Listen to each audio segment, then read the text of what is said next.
Camera কি জানতে হবে? কত সময় বলছিলাম আল্লাহ রাসূল সাল্লাল্লাহু আলাইহি ওয়াসাল্লাম হযরত আবু হুরায়রা রাদিয়াল্লাহু তাআলা আনহু হাত ধরে কয়েকটা কথা বলছিল, মনে আছে? 5টা কথা। কয়টা কথা? তা 3টা বলতে পারছিলাম গত জুমায়। এক নাম্বার বলছিল ইত্তাকিল মাহারিমা তাকুন আ'বাদান নাস। আল্লাহ রাসূল সাল্লাল্লাহু আলাইহি ওয়াসাল্লাম আবু হুরায়রা কি বলছে? হাত ধরেছে। বলছে আবু হুরায়রা, আমি একটা জিনিস আল্লাহ তাআলার পক্ষ থেকে জানতে পারছি। আমি নিজে আমল করতেছি, আমি তোমাকে শেখাবো, তুমি নিজে আমল করবে এবং অন্যকে জানাবে। আমি যেহেতু জানতে পারছি, আমি আপনাদেরকে বলতেছি আপনারা আমল করবেন এবং অন্যদেরকেও জানাবেন ইনশাআল্লাহ। তাহলে আমাদের ওই আমল সিলসিলা জারি থাকবে ইনশাআল্লাহ। আল্লাহর নবী একটা হাদিসের আমল যদি কেউ করে করতে পারে, আশা করি আল্লাহ তাআলা এই উসিলায় মাফ করে দেবেন ইনশাআল্লাহ। কথা বলতে দাবি দেন। এক নাম্বার বলছে ইত্তাকিল মাহারিমা তাকুন আ'বাদান নাস। তুমি সমস্ত হারাম কাজ থেকে নিজেকে বাঁচাবা। তাহলে যদি তাকুন আ'বাদান নাস, তুমি সব থেকে মানুষের ভিতরে বেশি আবেগকে বুঝে পাবা আল্লাহ আল্লাহ সুবহানাহু। তো যে তুমি হাত দ্বারা কোনো হারাম কাজ করবা না, চোখ দ্বারা কিছু হারাম কাজ দেখবা না, পা দ্বারা হারাম কাজে যাবা না, তোমার কোনো হারাম কাজে যে বক্ষণ করবা না, তুমি প্রত্যেকটা হারাম কাজ থেকে নিজেকে বাঁচাবা। তাহলে তুমি আবেগ বুঝে পাবা আল্লাহ আল্লাহ বুঝে পাবা, আল্লাহ নবী বুঝে পাবা। আমরা সবাই করি ভাই, দুনিয়ার যে জিনিস শেষ হয়ে যাবে। আমরা যারা আপনার ভিতরে আছি, এই হারাম কাজ মানে যে 50 টাকা 1 লাখ 1 লাখ 5 লাখ 10 লাখ উসাই একটা বাড়ি করে চলে গেলাম। আর আমি করে গেলে আমরা রেখে আসলে ওই কোনো বাগানে 9 দিন আল্লাহ তাআলা রেখে রাখছে, আমার কোনো ব্যবস্থা নেই, আমরা কোনো না কোনো বাগানে রেখে সবাই চলে গেল। ওই যে হারাম টাকা বন্ধ হবে কিনা আমার ছেলে, আমার মেয়ে, আমার স্ত্রী, আমার আপনি হতো না। এই যে আপনি যে এত কষ্ট করে উসাই ফিরে চলে গেলেন, ভোগ করতেছে আরেকজন না, আরে শাস্তিকে ভোগ করবে ছেলেদের না, আপনার ভোগ করা কথা বুঝাইতে পারছি? যে সন্তানের জন্য সব করে দিয়ে যাচ্ছে, এই সন্তান আপনার একটা গুনার ভাগিদার হবে। কথা সূত্র করে বলছেন, আজকে যারা গুনাহ করে সম্পদ বুঝাইতেছে, গুনাহ করে যারা সম্পদ রেখে দিতেছে, সূত্র করে কেউ বলছে ইনশাআল্লাহ, আমি মনে করি যে আজ থেকে সে গুনাহ এই হারাম কাজ থেকে জানতে হবে। আপনি দোতলা তিনতলা করে রেখে দিলেন, বা আপনি একটা ব্যাংকে 10 লাখ রেখে গেলেন, আপনি এই যে চলে গেলেন, আল্লাহ তাকে সে কখন কার কাজ করে সে কেউ বলতে পারি না। আল্লাহ হঠাৎ করে কাজ চলে আসতে পারে।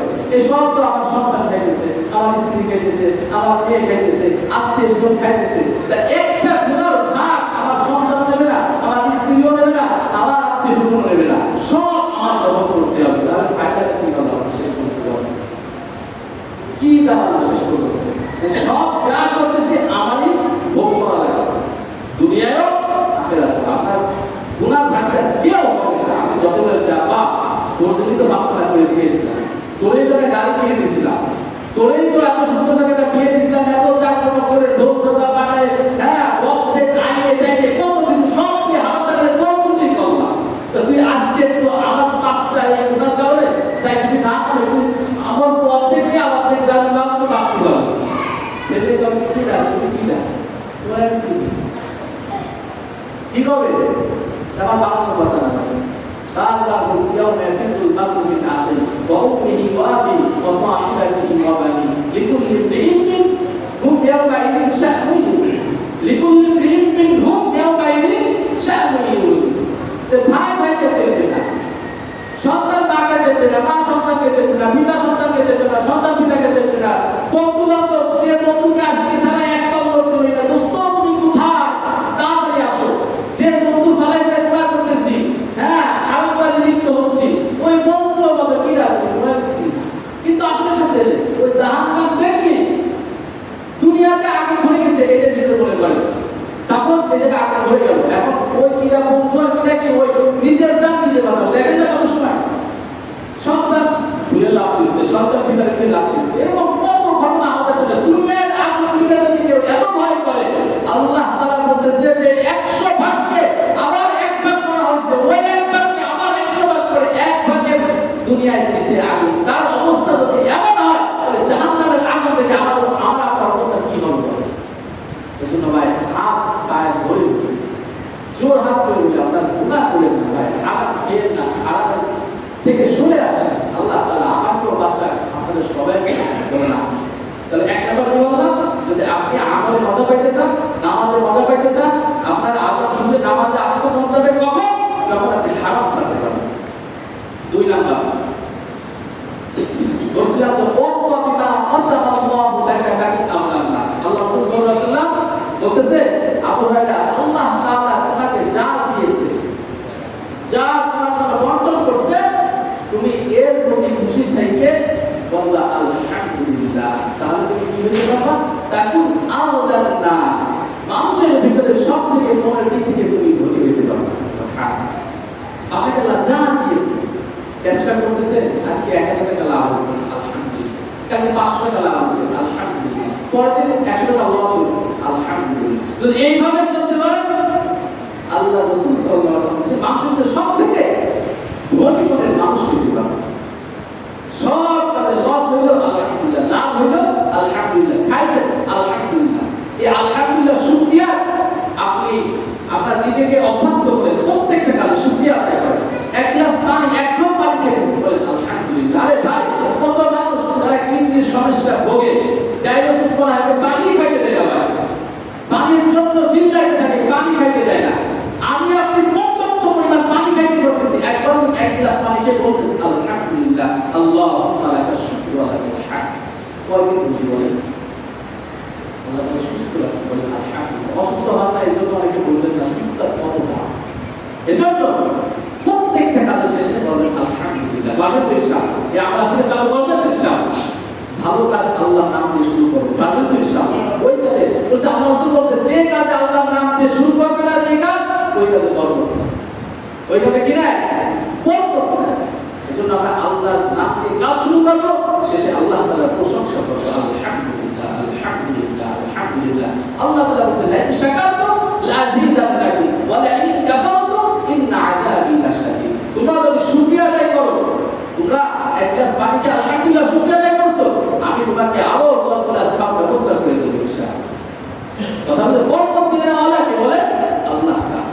বলছে তোমরা যদি নাশুকরি করো, ওয়া লা ইন কাফারতুম ইন্না আযাবি, তাকিদ লাগাইছে গুণে থাকে, নিশ্চয়ই ইন্না আযাবি লাশাদীদ, তুমি কঠিন আযাবের ভিতরে পড়ো।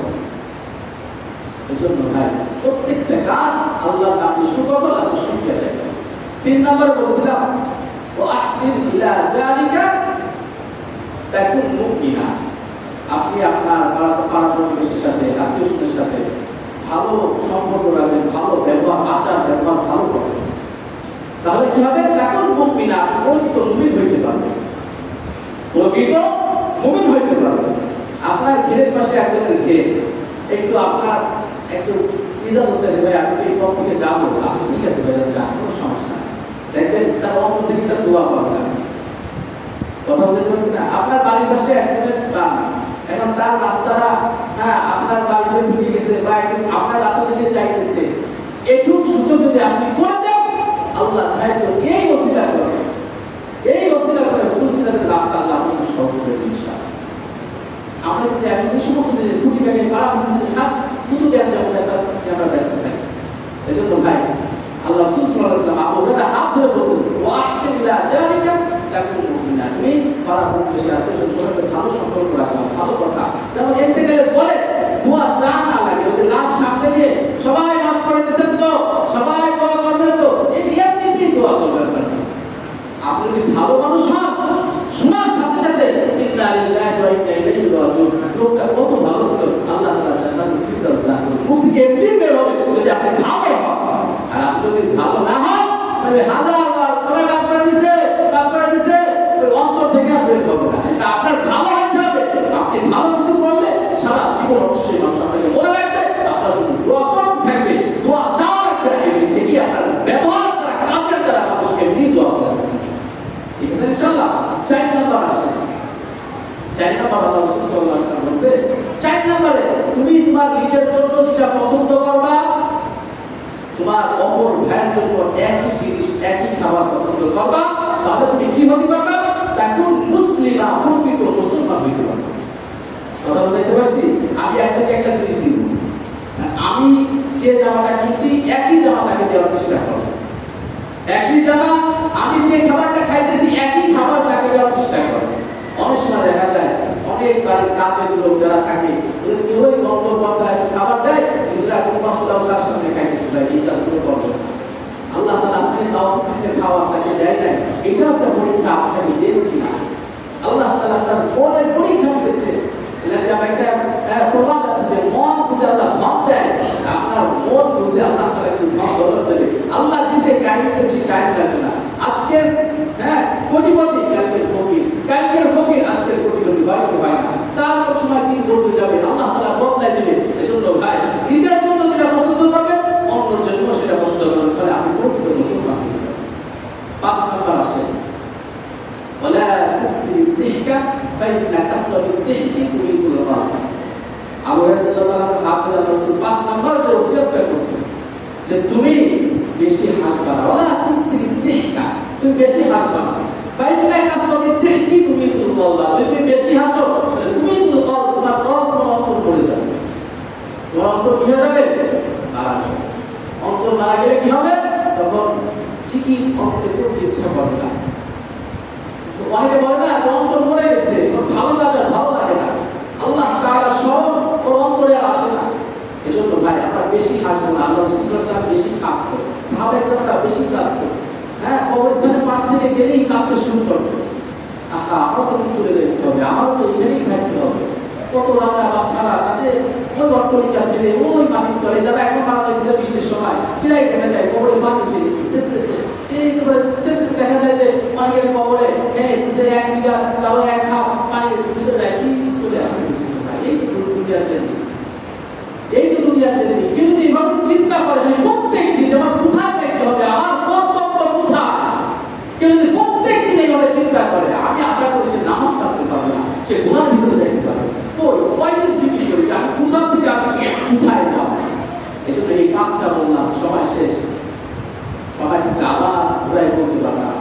যে কাজটা বলছি আল্লাহ তাআলা আগে আমাকে আমল করার তৌফিক দান করুন, আপনাদের সবাইকে কবুল করুন, বলেন আমিন। বলছিলাম যদি আপনি আমলে মজা পাইতে চান, আমাদের মজা পাইতে চান, তাহলে হারাম ছেড়ে দেবেন, পারবো ইনশাআল্লাহ। আল্লাহ তাআলা আমাদের সবাইকে কবুল করুন। আর মুহররম মাসের প্রথমেই বলছি যে মুহররম মাসে যারা রোজা রাখবো, আল্লাহ রাসূল সাল্লাল্লাহু আলাইহি ওয়াসাল্লাম বলেছেন 9, 10 অথবা 10, 11, যেহেতু ইহুদিরা শুধু একটা রাখে, আমরা ইহুদিদের মতো না, ইহুদিদের থেকে আমরা সব সময় আলাদা থাকবো ইহুদি নাসারা থেকে। এজন্য তারা 10 রাখে, আমরা 9, 10 অথবা 10, 11 একটা বেশি রাখবো ইনশাআল্লাহ। এর ফজিলত কি? পিছনে 1 বছরের ছবি রাখতে আল্লাহ তাআলা মাফ করে দিয়েছেন।